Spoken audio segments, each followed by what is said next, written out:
Hi guys, ഇന്ന് ഞാൻ nasal ബ്രീത്തിങ്ങിനെ കുറിച്ചാണ് സംസാരിക്കുന്നത്. അതിന്റെ ബെനിഫിറ്റ്സിനെ കുറിച്ചാണ് സംസാരിക്കുന്നത്. നമ്മൾ സാധാരണ ബ്രീത്ത് ചെയ്യുന്നത് നമ്മുടെ മൂക്ക് കൊണ്ട് തന്നെയാണ് അല്ലെ. പക്ഷേ അത് ഷോർട്ട് ബ്രെത്ത് ആണ് നമ്മൾ എടുക്കുന്നത്. അതായത് ഇങ്ങനെ ചെയ്യുമ്പോൾ നമ്മൾ സാധാരണ ശ്വസിക്കുമ്പോൾ 1-2 മാക്സിമം 3 സെക്കൻഡ്സ് മാത്രമേ നമ്മൾ ആ ഒരു ബ്രെത്തിനെ ഹോൾഡ് ചെയ്യുന്നുള്ളൂ. ഇൻഹലേഷനും എക്സലേഷനും നടക്കുന്നത് ജസ്റ്റ് 1-2 സെക്കൻഡ്സുകൾക്കുള്ളിൽ തന്നെയായിരിക്കും. അപ്പോൾ അതിൽ ചിലര് മൂക്കിൽ കൂടെ ശ്വാസം എടുത്തിട്ട് വായിൽ കൂടെ ആയിരിക്കും വിടുന്നത്. അപ്പോൾ ഇതിന് രണ്ടിനും നമ്മൾ കോമൺലി ചെയ്യുന്ന പ്രോസസ്സുകളാണ്. പക്ഷേ ലോങ് ബ്രെത്ത് എടുക്കുന്നതാണ് എപ്പോഴും നമുക്ക് നല്ലത്.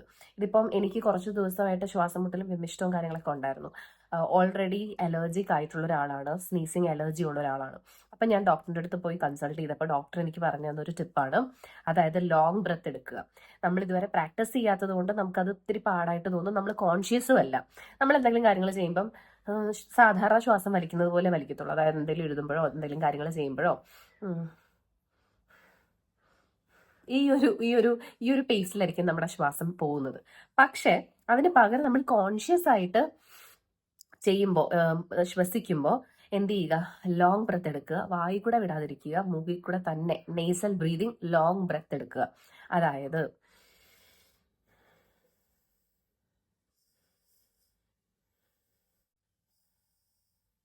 അങ്ങനെ ചെയ്യുമ്പോൾ നമ്മുടെ ഓക്സിജൻ ലെവൽസ് നമുക്ക് കൂടുകയാണ് ചെയ്യുന്നത്. അത് മാത്രമല്ല, അതിന് കുറെ ബെനിഫിറ്റ്സുകളുണ്ട്. നമ്മുടെ സ്ട്രെസ്സിനെ അത് കംപ്ലീറ്റ് ആയിട്ട് മാറ്റാനായിട്ട് ഹെൽപ്പ് ചെയ്യും. അതുപോലെ നമ്മൾ എന്ത് കാര്യം ചെയ്യുമ്പോൾ നമുക്കൊരു നല്ല ഫോക്കസ് കിട്ടും. നമ്മുടെ ക്വാളിറ്റി ഓഫ് സ്ലീപ്പ് അത് ഇൻക്രീസ്ഡ് ആകും, നല്ലപോലെ ഇംപ്രൂവ്ഡ് ആകും. ആൻഡ് ഫൈനലി നമ്മുടെ ലങ്സിന്റെയും ഹാർട്ടിന്റെയും ഹെൽത്തിനെ അത് വളരെയധികം ഹെൽപ്പ് ചെയ്യും.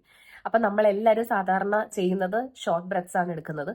അതിന് പകരം നിങ്ങളൊന്ന് കോൺഷ്യസ് ആയിട്ട് കുറച്ചു നേരമെങ്കിലും ഒന്ന് ലോങ് ബ്രെത്ത് പ്രാക്ടീസ് ചെയ്യുക. പ്രാക്ടീസ് ചെയ്ത് നമ്മൾ എപ്പോഴും ലോങ് ബ്രെത്ത് എടുക്കത്തുള്ളൂ.